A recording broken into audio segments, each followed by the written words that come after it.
codex, CodeBot, online curriculum, mission packs, you name it. Firia Labs is unmatched when it comes to engaging students with authentic coding projects. But how do you actually implement this into the classroom? If you're teaching using Firia Labs products, this video is for you. We have an amazing catalog of educator resources that will help you use our physical computing projects and Python curriculum to meet your goals and requirements in the classroom. Stay tuned, I'm going to give you a brief tour of this growing catalog of resources, what's available, and where to find it. Now, if you're only looking for specific information or you just don't feel like watching this whole video right now, I get it. I've broken this video up into chapters, as you can see on the screen, so feel free to pause here and just skip to whatever information interests you most.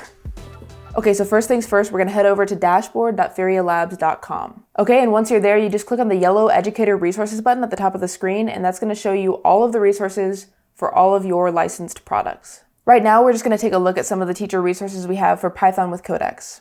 Here you're gonna see we have our teacher's manual, we have Appendix A, which is gonna have all of our online materials, and we have Appendix B, which is gonna be our toolbox, as well as some additional resources. These two appendices are basically just giving you offline access to the content that a student would get as they go through CodeSpace online. We also have Google Doc versions of these in the additional resources, which we'll touch on later. All right, so I've downloaded the teacher's manual and I'm gonna dive into it right now. This is gonna be your go-to guide, complete with a table of contents, lesson planners, prerequisite material, as well as pointers to other things in the drive, which is within the additional resources link. We'll get into that in a second. Now here we have a Remix task rubric. You can use this to have students grade one another, or you can use it as a tool to grade students yourself. There's also review forms, offline materials, and links to all of the standards alignment documents we have in the Google Drive, which is a lot. So for each mission, there's a little bit of an intro, some supplementary materials, and then a lesson plan sheet that includes the standards mapping, learning target, success criteria, and so forth. These are great resources to put the online student projects in context and add some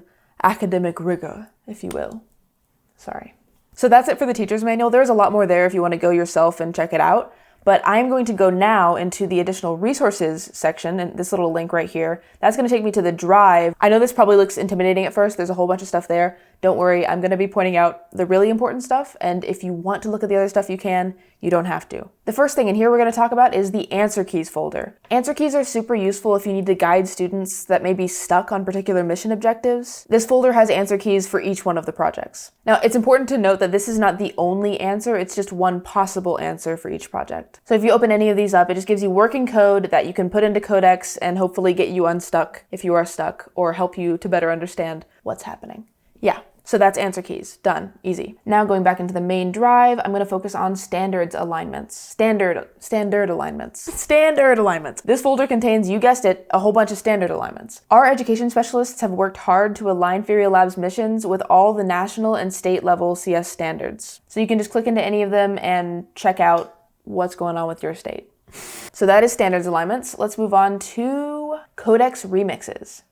Now, remixes are a very crucial tool. It's a good way to reinforce a student's subject mastery, but the best part about them is it gets students excited about coding. It feels a lot more personal because they can get creative with it. They can make it kind of their own thing. And you can do that with any project in some ways, but with remixes, it's a lot more free. So to that end, it's best to encourage your students to come up with their own remix ideas, but if the ideas aren't coming, that's what this folder is for. We've got you covered. All right, so let's just click into one of these. This is Remix 1, missions 1 through 5. We categorize all of our remixes into mild, medium, and spicy by difficulty level. So mild is the easiest and spicy is more difficult. For example, bicycle turn signals here, which is a really cool one, is a medium level of spice, so a moderate level of difficulty. And we also have a little video linked for each one if you want to see what it looks like in action. We also have a folder within the remix folder that has possible solutions for the remixes. So you can see the code and everything there. That's all for remixes. I highly recommend you go in and check some of them out and see if you want to do any of them. Next up, there's a folder called elementary resources, which I feel like is kind of a misnomer because we have plenty of middle and high school teachers who love and use these resources. They were just originally developed by an elementary cohort. So yeah. Now there are a ton of resources here and more are coming, but I'm just going to highlight a few of the really cool ones. So first, let's open this Google Doc called Review Kahoots. You'll never guess what's in it. You got it, Review Kahoots. A whole bunch of them. Now these can be assigned individually or done with a class, whatever works best for you. It's a great tool for review. They're Kahoots, they're awesome, we love it. Now these Kahoots are specifically designed to follow the elementary age curriculum. They can work for other age groups, but we do have other Kahoots available publicly for other age groups. We got you covered. Now if you go to this doc, you'll see we have vocabulary sheets organized by mission. We got words, We got definitions. You know what vocabulary is. Yeah, we got a whole bunch of this. Yeah, a whole bunch of vocabulary. It's a vocabulary party.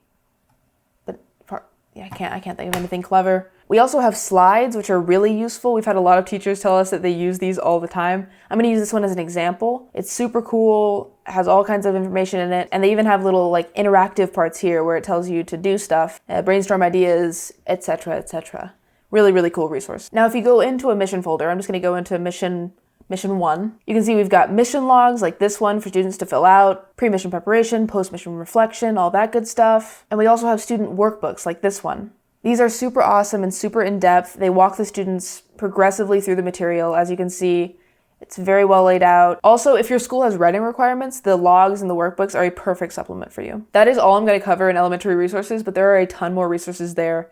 I highly recommend you go check it out on your own time. Now, if you have students who need a bit more scaffolding, whether it's ELL students, elementary students, what have you, or you just want to build out a little bit more in the course, you can absolutely do that with all of the materials we've provided. In addition to the online tutorials, we have a ton of supplementary materials which you can go through and modify based on your needs. And honestly, even without the additional materials, CodeSpace leads students through missions in an online tutorial style. It acts as a sort of interactive textbook, providing all of the support they need to complete each project. So in conclusion, CodeSpace itself is built to be an accessible learning experience, but you can also have all these cool materials you can use if you need a more accessible learning experience. Hope that makes sense. Okay, so the last folder we're gonna look at is the APCSP materials. Now, you don't have to teach APCSP to use these materials.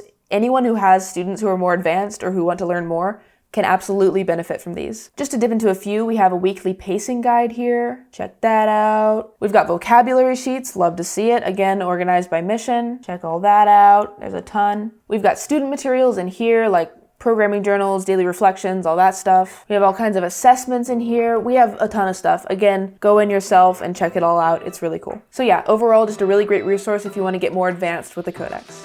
Our Educator resources are your secret weapon to making computer science education a memorable and engaging experience for your students. If you have any other questions, please feel free to reach out to us at info@firialabs.com.